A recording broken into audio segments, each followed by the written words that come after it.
It's the middle of May. And there's freaking snow here. I packed shorts and bikinis. But we have a spoon here, so we can use the spoon to like...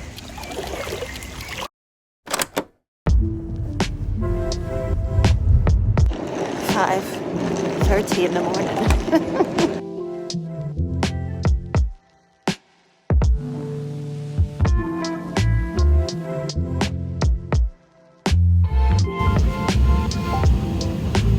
We're about to leave.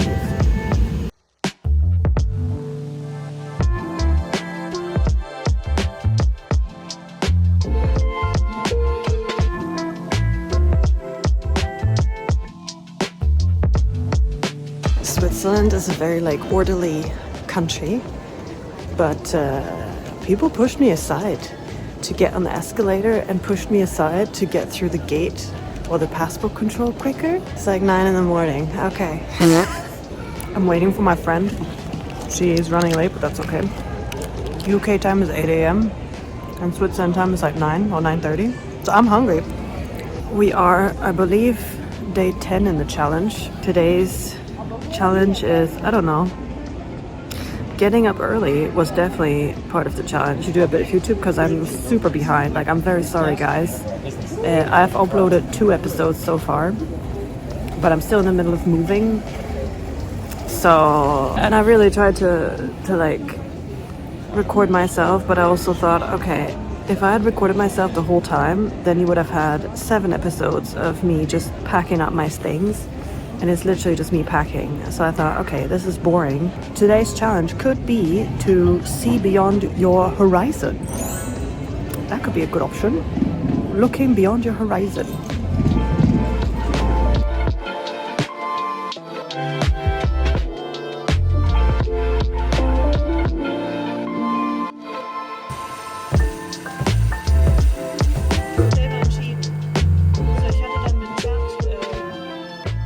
I'm thinking of making a longer episode that will cover several days. I do think that it's important to continue this 28-day challenge, even though it's like a bit random right now, and I'm having like a bit random episodes because that's what life is. Like this whole job hunt I became unemployed at the end of Jan, and I was convinced that by, 1st of April, I'd have a new job. Even yesterday, I got a rejection for, I think I did film that day. I had to do 1 interview before, 2nd interview, a psych test, and a presentation. And in the end, I didn't get the job. Oh, I've also forgot to mention that. So I gave up my apartment, and I also sold my car.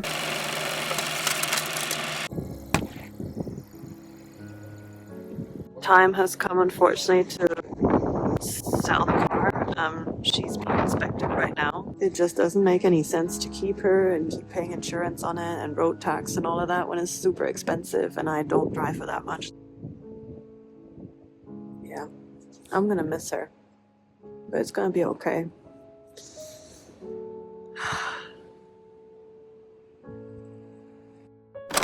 It's very demoralizing and sad to have to scale back on a lot of things and a lot of luxuries, but I think if you don't allow for things to change, I don't think you're going to be successful. I feel very positive about giving up the apartment, to be honest, but yeah, I think my car was really, that was hard. So my friend who lives here, she lives still with her ex because they signed the lease together and he's gonna move soon, but like I saw him yesterday and I'm like, for me it's super awkward because like, oh my god, what is the socially appropriate thing to say? Like, should I just cuss him out? Should I be nice to him? Like, my brain is really like fried when it comes to that kind of social interaction because I'm like, oh my god, what is the social protocol? No one's explained me this particular scenario. 8:45 and we're leaving. And off we go on our little trip. I met up with my friend close to Zurich and then we crossed basically off Switzerland towards the eastern side to avoid all the traffic, and we went to the very southern part. The current situation has been quite stressful for me, and so I was really looking forward to this trip and to just have a lovely time with my friend. We're having a quick stop here, or quick-ish, to let the dogs out. It's the middle of May, and there's freaking snow here. I packed shorts and bikinis. What is going on?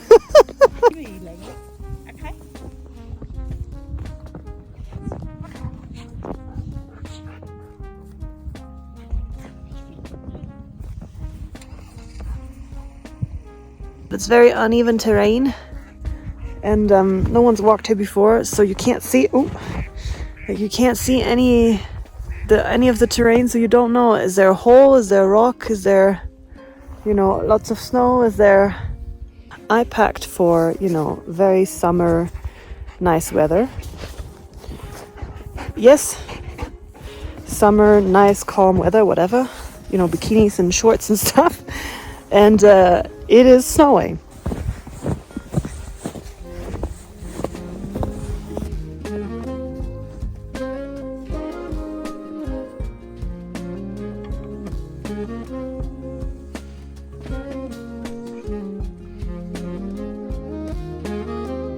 And we are off again. We crossed the mountain pass and went through to Italy and drove along Lake Como, and then continued back into Switzerland to our lovely Airbnb. Next time we take a plane and we land there, I will note that I can only see private planes there, but listen, dreams. We have arrived. You go straight into this living room lounge area, into the kitchen. It is very slim, but it's very nice. Then you go into here, into the living room. Bathroom, super nice. We have a shower, we have a toilet.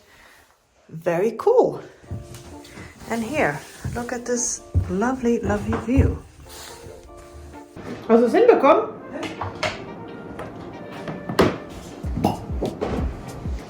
Oh, perfekt. We're gonna go into the hot tub in a minute. Ich bin nicht auf der Kamera, oder? Nein, du bist nicht drauf. Nein. We're gonna go to the hot pot outside, which is a jacuzzi but without the bubbles, but with the heat. And we're gonna have some wine served in ceramic cups, so that if they do fall, hopefully they don't break, and if they do, it's gonna be less dangerous than glass. I might take a picture and I might show you guys, but I'm not gonna film while I'm there because I want this to be a nice moment between me and my friends. And so I'm sorry, but YouTube world, I'm not gonna take you with me. The hot pot is literally on the other side. This is the hot tub. This is the view, guys. Linda told me apparently it's very hot. Okay, it is very hot. I think we need to cool it off a bit. But we have a spoon here, so we can use the spoon to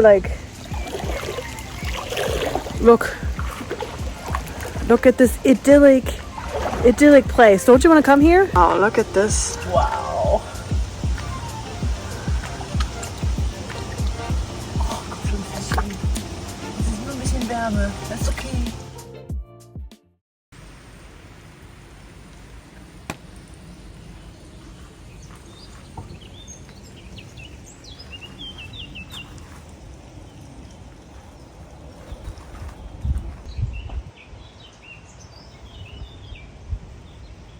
When you wake up to this view, it's difficult to focus on your problems.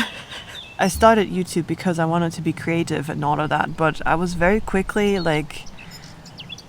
enticed with the idea of, oh, you can make money from this. And I think I didn't keep that as an afterthought and rather as a forefront. And so I started making YouTube.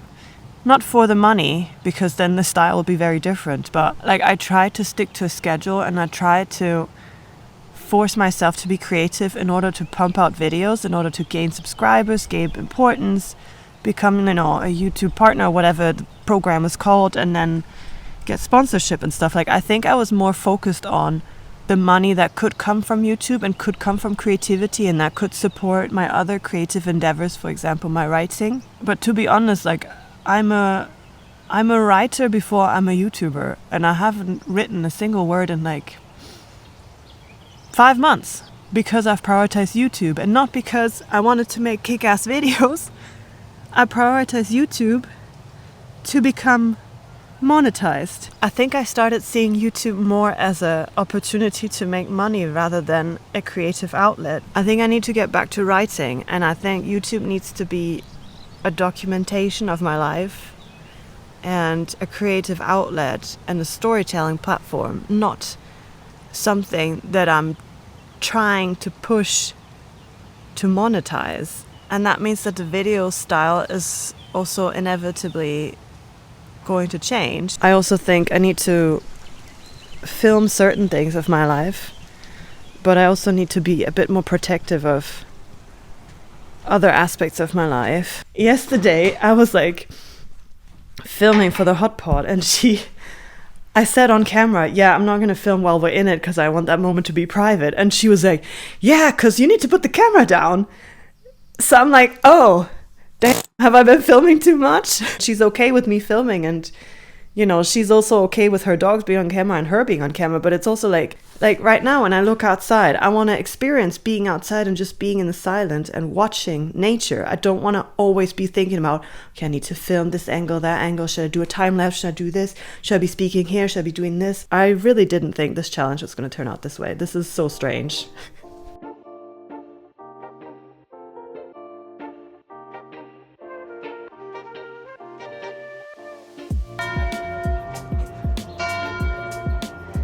It's 12 o'clock. We have started our little walk. We're gonna do a medium hike of like 3 hours or so. I should not have started filming at 12.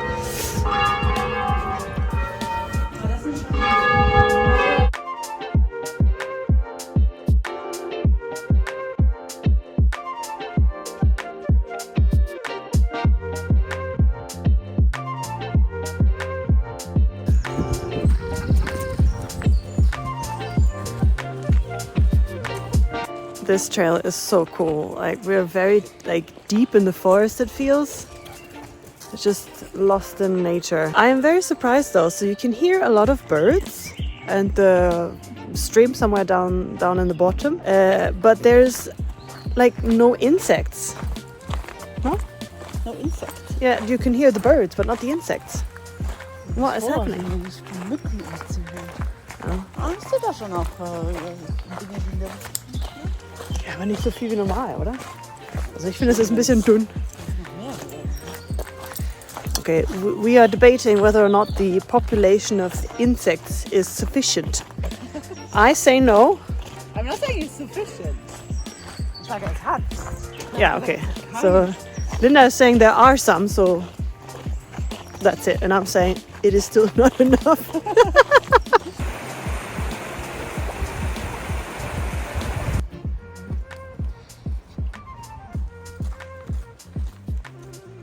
What I'm taking from this hike is I need to prioritize mental health, yes, but physical health too. And it doesn't feel like much to be in nature because you don't really notice when you're in nature how good it feels. But when you haven't been in nature for a long time and then you come back to it, you're like, oh wow, I missed this. I didn't realize it.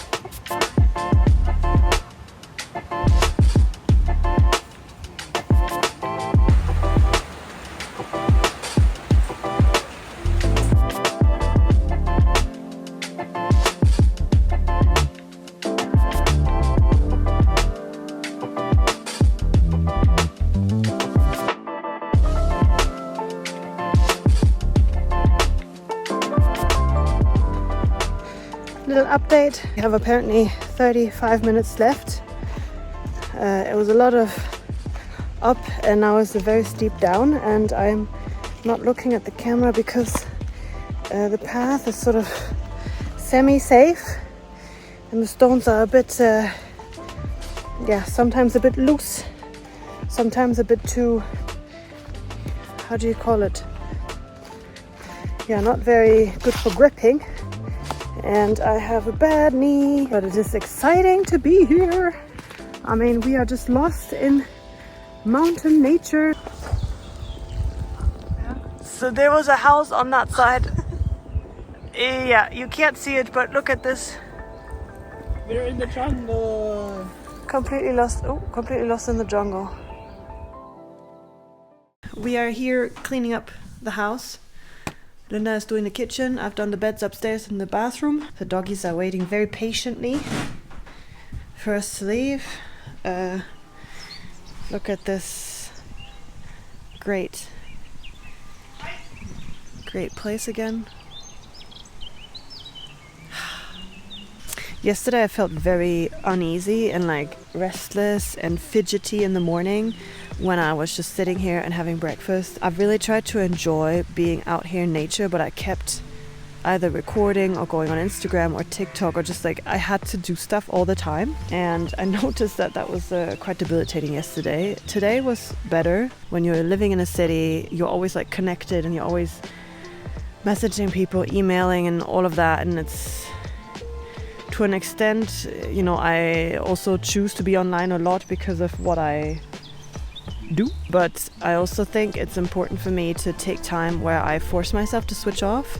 And when I try to teach myself to not always switch attention, but kind of like teach myself to stay on one thing. So I have decided that I'm gonna try another win of this past few days is that I'm going to try to reduce my TikTok and reduce my Instagram.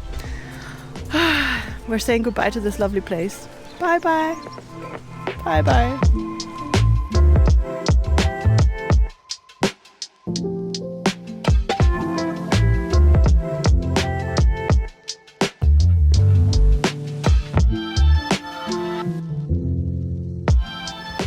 First break for the doggies. Look at this super nice place surrounded by mountains.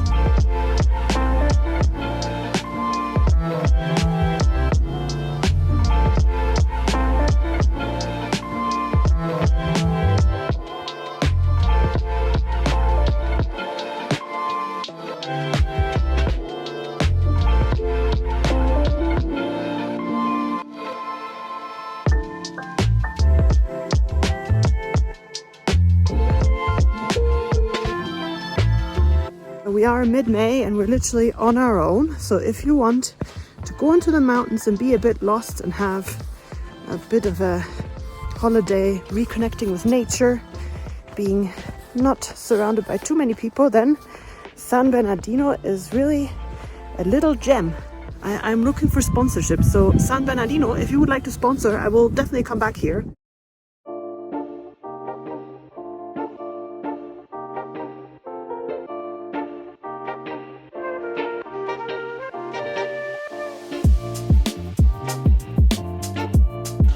It has been a wonderful weekend day trip here to 10, 11, 12, 4-day long weekend in Switzerland with my friend and the doggies, and I feel super refreshed, super calm, super chill. Lots of good learnings from this part of the challenge, I gotta say. Not what I was anticipating.